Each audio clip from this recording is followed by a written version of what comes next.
So hello, it's Peter M. Kovacs from PMK Ventures and PMK Group. I'm very happy to be here with Peter Markus, the founder of Kompanion Care. They produce a really interesting and very innovative product to treat and help for patients with Alzheimer's disease. Peter, can you introduce yourself and your company? Yes, of course. Thank you for the invitation. I'm happy to be here. And so the question was like to introduce myself a little bit and my company. So I graduated from Corvinus University here in Budapest. I did investment analysis and risk management. Then I worked a couple of years for the Boston Consulting Group as management consultant. And then I joined a French startup company called Planorama, which was doing a computer vision solution for retailers. I founded the Hungarian subsidiary and scaled it up to like 60 people or 70 people when we get acquired by an American unicorn company called Trax Retail. Trax Retail was one of our biggest competitors. They decided that we are too big of a threat for them in Europe, so they decided to acquire us quickly to eliminate this threat and to buy market and talent. And actually, that's how I met my co-founder, Oli. His company, which was called Copius, it was also acquired by Trax Retail. They were doing a similar solution just with robots compared to us. And then we worked together a couple of years and we decided that, okay, maybe we should start a new company. And during some of the personal cafeteria discussions, it came up that both of our grandmothers suffered from Alzheimer's disease. And it took a big toll on both of us and our families. And we kind of felt the need that we want to do something to ease this pain and to ease this process, not just for the elderly loved one, but also for the family as well. And that was the emergence of large language models and ChatGPT. And we thought, oh, okay, this might be a cool technology which we can use to solve or at least to help somehow with this problem. And that's how the idea of Kompanion Care came. And that's how we started this whole journey with my co-founder, Oli. So it means that you are not the starting, you not just started. So you are an experienced startup founder. So it is not the first job you are doing. Indeed, it's not my first rodeo, to put it that way. Yeah. I built the previous company, scaled it up. It was quite a successful exit for all of us. And then we decided we want to build something which is beneficial both for society and also a good business opportunity. Plus, since we also had this personal connection and personal struggle, I mean, everything came together and we felt motivated to build Kompanion Care. It's very nice to hear that a successful exit is the best track record that as an investor we can see. And then we are checking during our professional due diligence that you already had a very nice exit and it is always promising. You know, many startup companies, they are failing. It's over 70-90% of the failure rate because many cases the team is not experienced. In your case, it's stick that that you are experienced. There is the success is there in your story, and it's very important. On the other hand, the technology is very important. There is now a very huge hype of AI, but as I see and as I saw from your presentations and seeing your product, it's really innovative. It's a very good technology, and it's very important for this population, which is growing very quickly. So the aging population, not just in Europe, but especially in Asia, where we are focusing now next to the European market, I think it's really essential tool. And we are very happy to see something it's moving forward. CNS, which is our core focus, neurology, it's very difficult. There is no treatment options.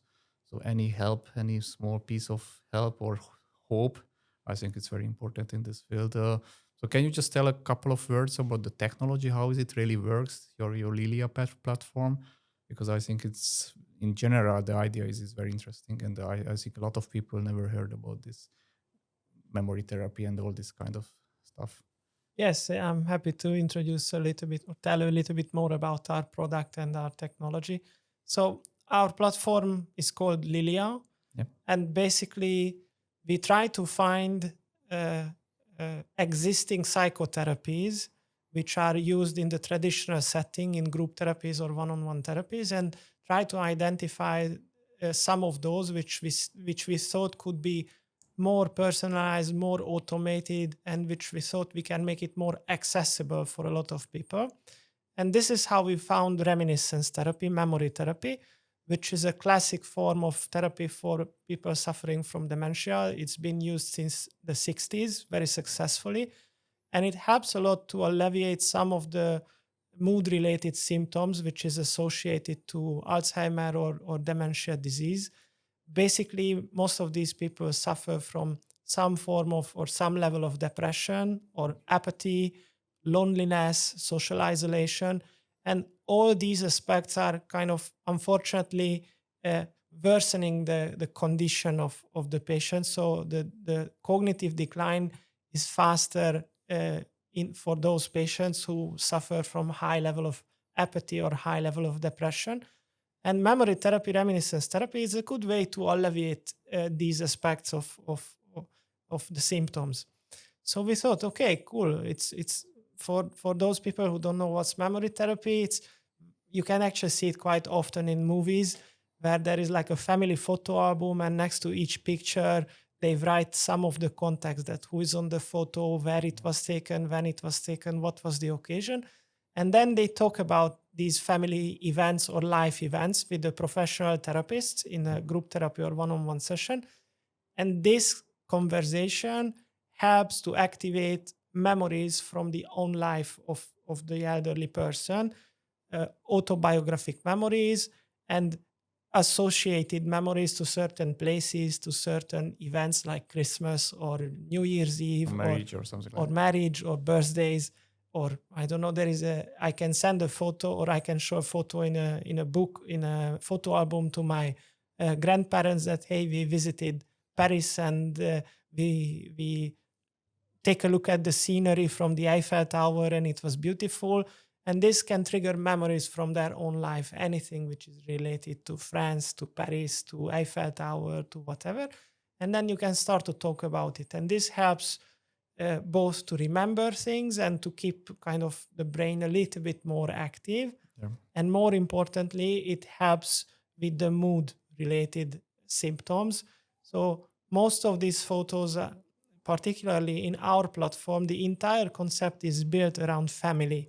Yep. We ask family members to send photos in a dedicated WhatsApp group to our platform. So we have our chatbot Lilia in this WhatsApp group talking to the family members of the user, of the elderly person, and asking the family members that, hey, can you please share some nice memories which you think might be interesting for your grandma or for your father or whoever is the user of our platform. So sharing memories means that you ask the family members to share photos with some description and details, what was happening there. Exactly. And if those details are not sufficient, our AI Lilia can ask follow-up questions that, okay, this is how I understood your photo and your story, but can you please tell me more, because this is not enough for me to generate a meaningful session for your parent or for your grandparent. So it's a dynamic discussion with the family members in a dedicated WhatsApp group. And then this entire information is transformed into like a memory therapy session, which is then used or it's consumed or it's delivered through our Lilia application to the elderly person, which is built in a way that it's tailored for elderly people. The whole user experience and the user interface was designed having in mind who is the target audience. So basically there are big buttons. It's like very simple, linear storytelling. Even those people who are not digitally native or not very familiar how to use it, they can use it very easily. And there is a lot of like voice or like discussion with our avatar. So it feels like a personal discussion, not like typing or sending an email or whatever. It's more like a discussion with a real person. So the target audience, so the patients, they just staying at home or in an elderly home, they're using this platform. It's a smartphone or tablet or any type of device. They are able to use it. Exactly. Yeah. And this way, it becomes, this whole memory therapy becomes a lot more personalized and more accessible. So think about it. If you think about it, in the traditional therapy, people needs to go to the location of the therapist. there is a long waiting lines because one therapist has like a limited slots per day, and Yes. there are not enough therapists. Even in developed countries, there are not enough therapists to conduct these kind of sessions. It costs a lot of money either for the healthcare system or for the person Patient. themselves. So there are a lot of obstacles to provide this therapy for the growing number of people who needs it. I mean, I think probably the one of the biggest epidemics of our lifetime is dementia or Yeah. Alzheimer disease. And with the aging population, it's just getting worse and worse. So more and more people needs this, but it's not available. So we hope that with our approach and with our platform, we can make this available in a very personalized manner for a lot of people and for a relatively cheap amount of money compared to traditional Sure. therapies. It's very important. So the incidence of Alzheimer and dementia is increasing very quickly, especially that the population is aging. There are more and more patients, and also the diagnostics is developing, because I think there are much more patients affected which are diagnosed today. So I think it's very important. And so where you are now with the development. So um, as I know, so you already developed the system. You made some early stage testing. So where you are now, what are the next steps? Which are the most important milestones? Yes. So the next steps and the maturity of our platform, I think we are in a relatively good shape, I would say. So maybe I would, just before we go into the maturity part, I would say one thing, what is our strategy or what is our vision for the long term? Because you mentioned diagnostics, Yes. and we talked a lot about therapy, but you know, to be able to provide therapy, we want it to become a medical software device, not just a simple well-being application, Yeah. but a medical software device. And to become a medical software device, we need to show that our application is actually clinically efficient and It's effective. proved. And this is why we need like such industry or professional investors like you, because you understand the dynamics of how it works with the clinical trials, and you understand the value of such a tool in a clinical setting. And our long-term vision that we provide our tool for the users in a social security reimbursement scheme. So of course they can always buy it themselves, but in many developed countries or Western European or even Asian developed countries, they start to put a lot more emphasis on prevention. And we hope that our tool can become like a significant prevention tool in a sense that if we can decrease the level of depression and apathy and loneliness and social isolation, it can slow down a little bit the progression of the disease. But to get there, we need to do like big clinical trials. Yes. And to do big clinical trials, we need like experts and expert investors like yourself. Yeah. Thank you so much. So you touched a very important point. So our goal as PMK Ventures and our group is, it's very important that we are not just investing cash or money. There are a lot of investors in the field, but the professional investors in any field, so in medical field especially, that it's very important what we see, that we understand the entire ecosystem. We understand the product life cycle from the very beginning until the very end. And I'm very happy to work with such companies as your company and many more, and coming more and more, fortunately, because it's very nice to see that it's how effective and it's even more efficient to develop any product and go to the market much earlier, and working with professional investors, of course, next to financial investors, because it's always a need to get. Unfortunately, there are many financial investors on the market, and also they are happy if professional investors are in the loop, because the professional due diligence is done much better than with external experts. I saw, unfortunately, many times in the past that professional due diligence was done by consulting companies. They were not really expert of the field. They are big names, but not expert in the field. And unfortunately, this professional due diligence was not really valid, and it caused quite significant challenges. So yes, it's very important that we understand the need, and we are able to support it. And yeah, we really hope that it is additional value for you and for your company. Yeah, we consider ourselves very lucky that to to have such a professional investor on board like yourself, because it is de-risking the investment for generalist investors, since they are not that familiar with this whole clinical trial procedure and the reimbursement pathway and the whole medical domain. To see, for them to see like an expert investor who has been doing this for 20 years, it's kind of reassurance that we are going in the right direction and we have the right expert support to reach our goals at the end of the day. And you asked before about our maturity and where do we stand. So we did like a smaller proof of concept project last year, which was very successful. We obtained medical device certification in April. So we are now a class 1 medical device in Europe. And we just started a much bigger clinical trial together with you and with a French partner in France.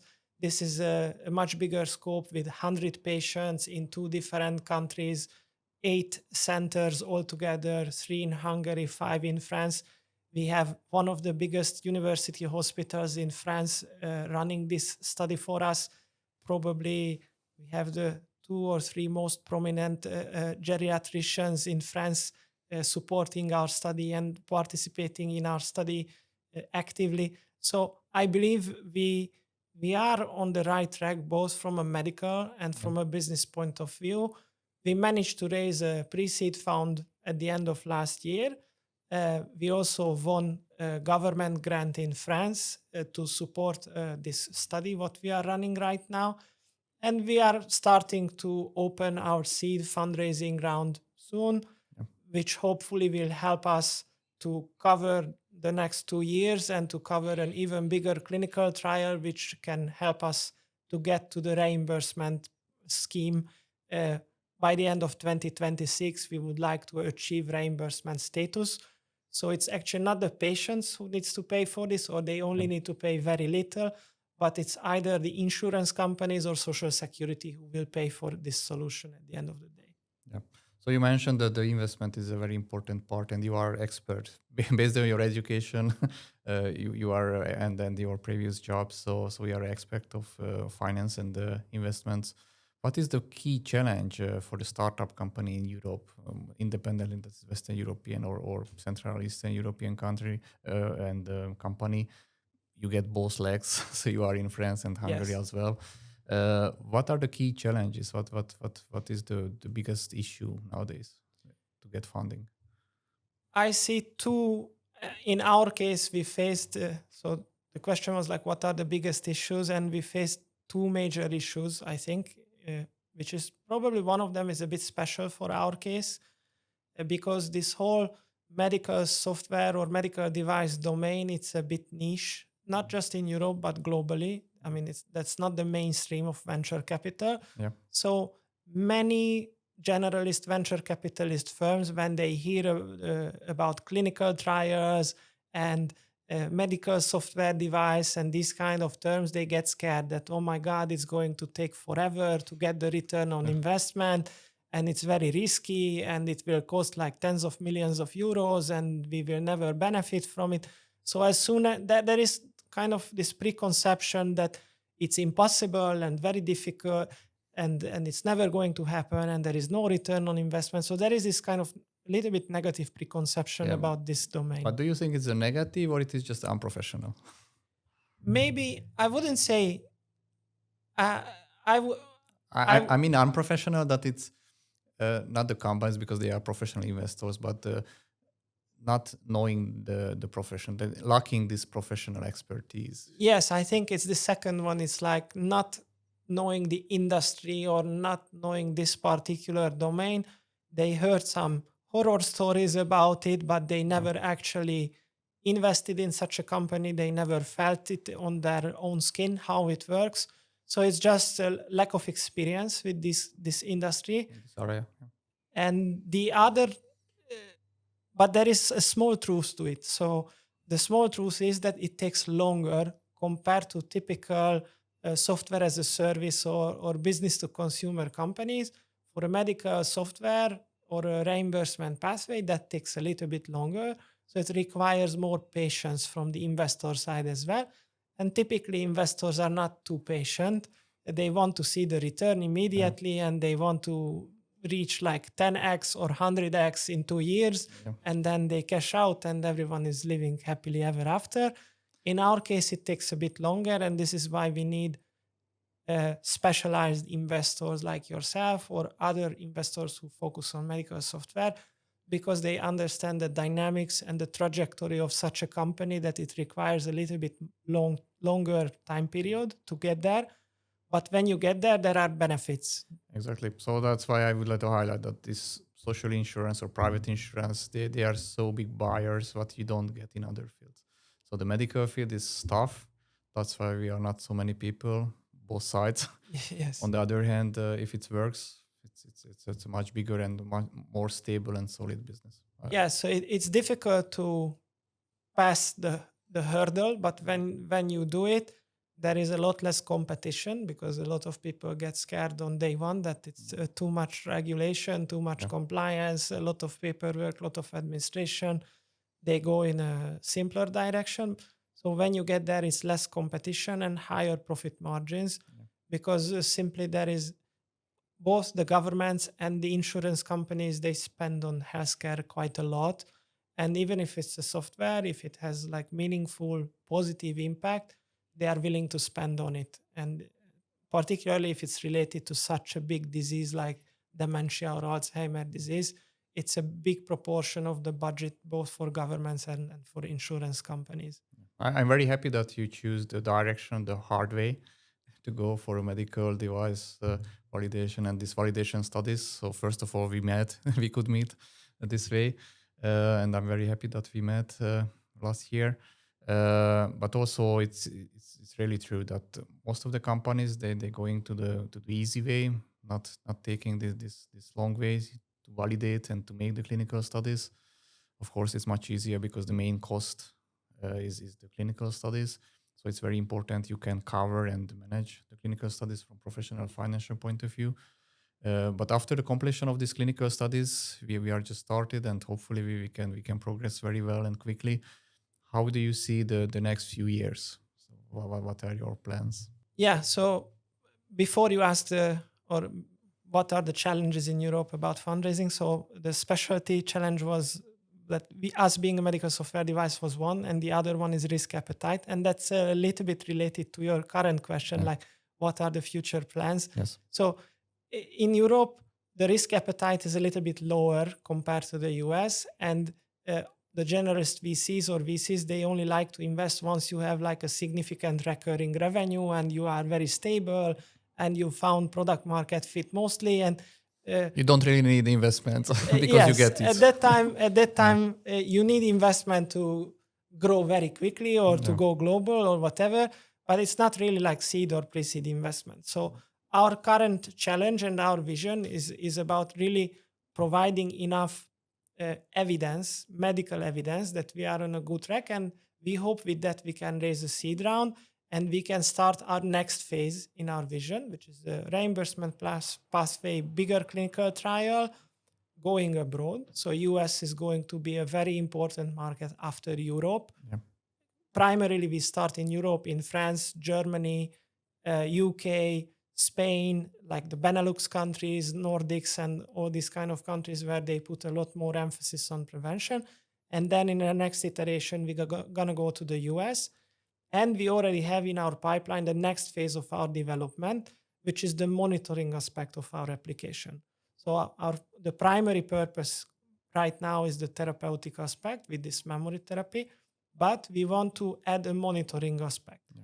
Our users are interacting a lot with Lilia, our avatar, which allows us to record various kinds of digital biomarkers, for example, speech samples, like face recording, eye movements, gestures, or sensor data from the various kind of sensors in the device. And when we start to analyze all this information, also with AI, it will give us the opportunity to detect changes in the cognitive status of our user. And that's our long-term vision, to have a two-in-one tool.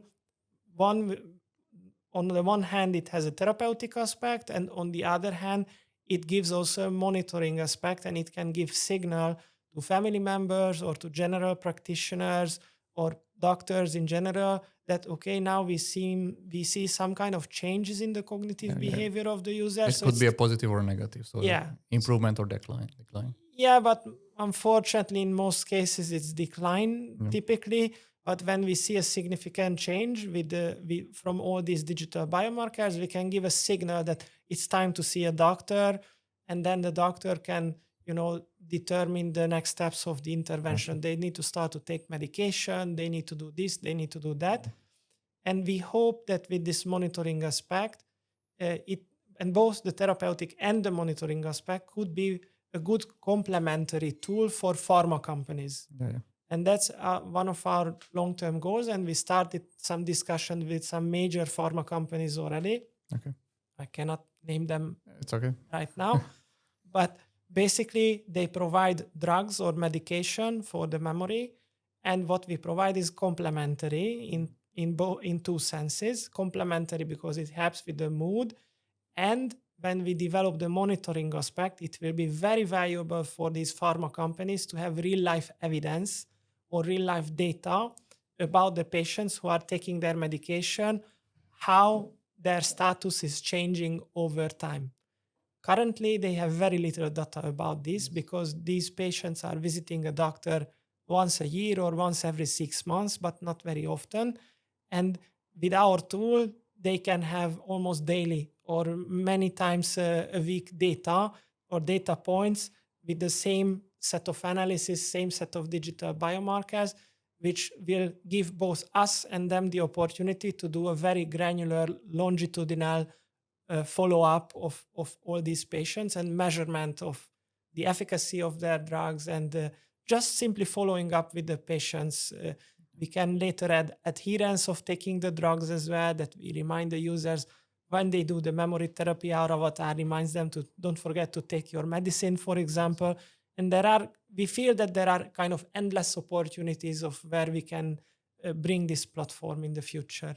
Yeah, you are right. So because you open the market widely, because with these diagnostic tools, with these digital biomarkers, you open for a completely different or a much wider population, because you don't need to get the disease.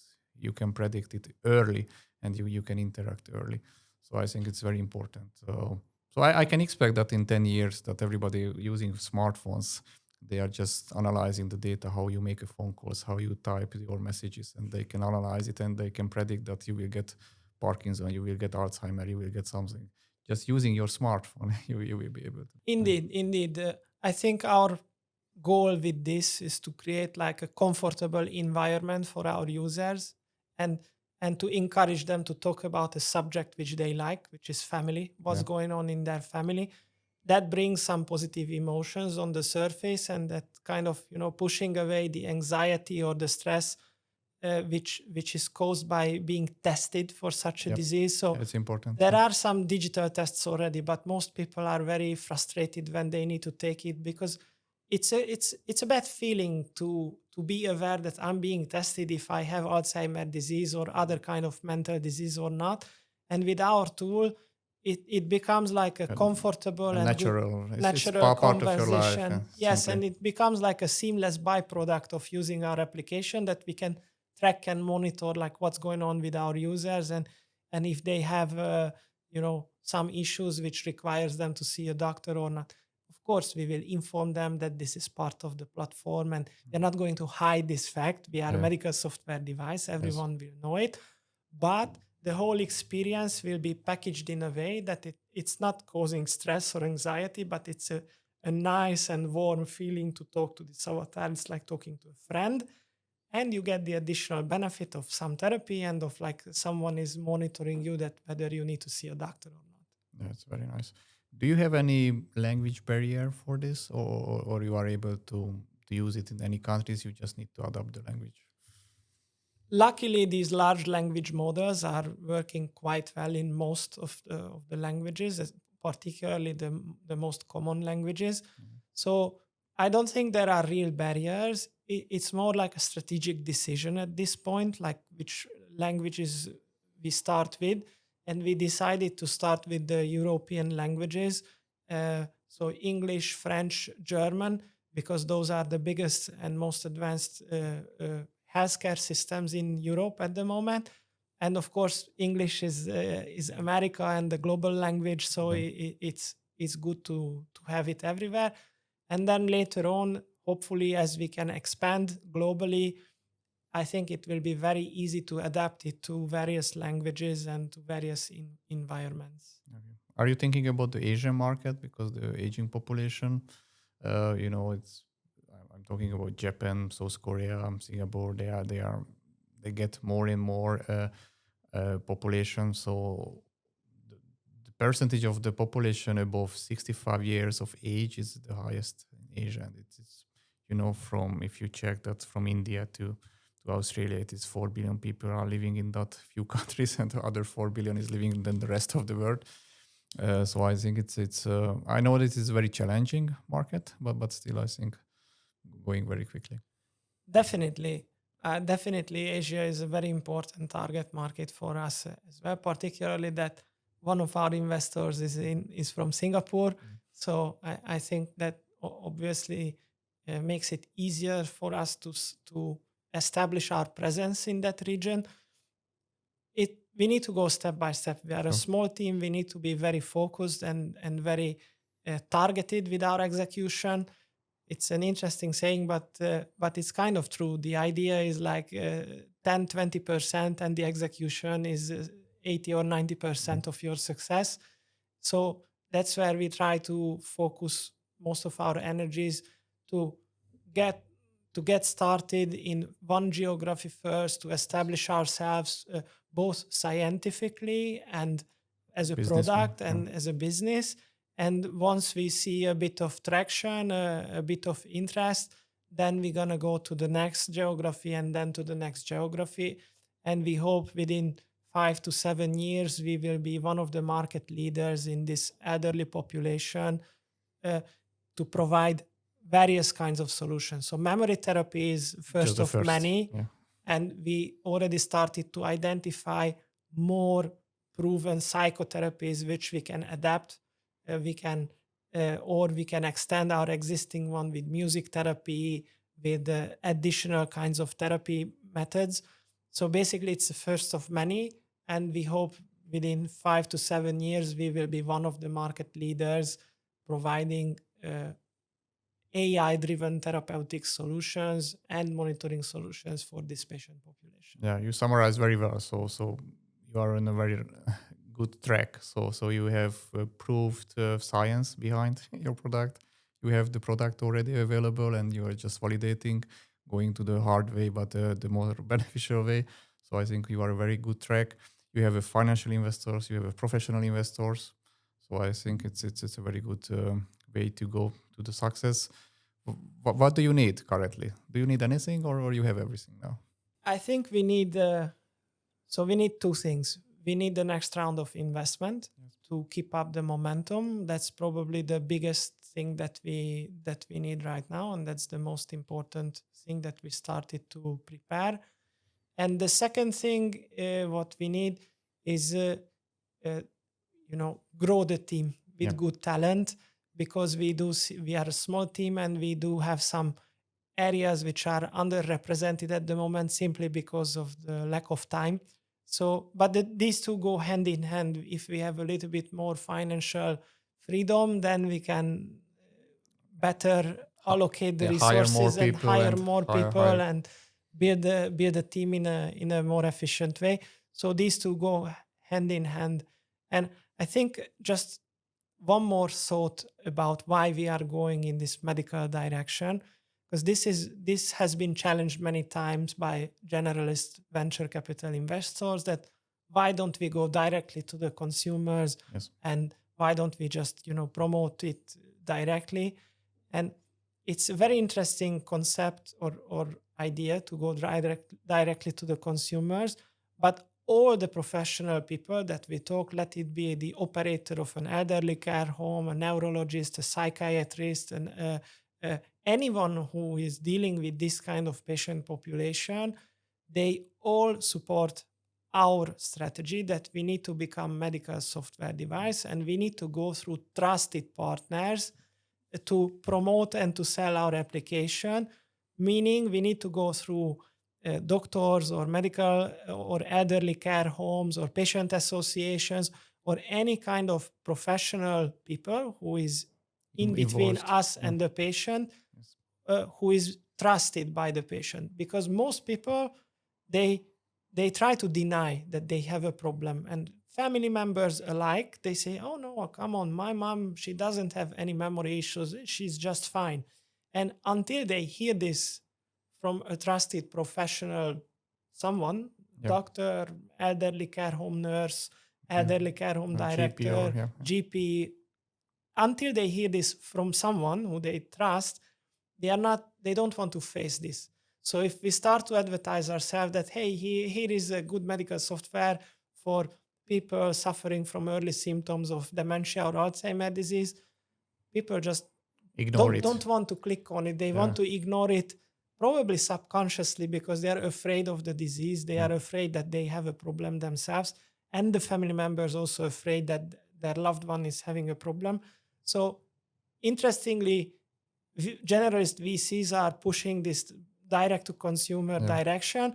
Everyone who works in the industry and who is working with this patient population, they are supporting our way of go-to-market strategy, because they all agree unanimously that that's the only way to actually make yourself heard with this patient population. Otherwise, they just ignore you out of fear, out of denial, out of all kinds of emotional responses. Yeah, that's why I always saying that you need professional people and professional investors who understand these needs. Because this is, for example, it's a very special patient population. You cannot treat the patient with dementia, Alzheimer the same way as a patient with diabetes. So it's completely different way of communication. Yeah, I'm very happy that you choose this hard way, and hopefully you succeed very, very, very quickly and very soon. Together, we are really happy to invest and work with you and with your team. And yeah, very soon we will see the results of the pilot study.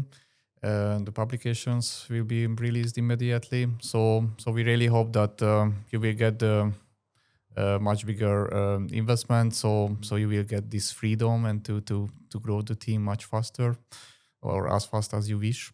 And you get to you bring this product to the market very soon. Our dream is to help millions of people to feel at least a little bit better during their daily life, and to feel less lonely, less depressed, and to have just a little bit more happiness in their life. Yeah, I think it's not millions, it's 10 millions or even hundreds of millions.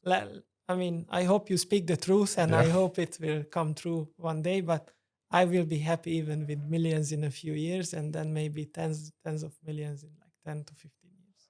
Thank you so much. And I think the next topic will be when you can discuss and you can tell us a bit more about the primary results of the study, because it's very important that you will be able to show us and the entire profession and the society that you have the medical data and proving your idea. And thanks again for your help and also for your development of this product. Thanks for the invitation and for the great discussion. Thank you.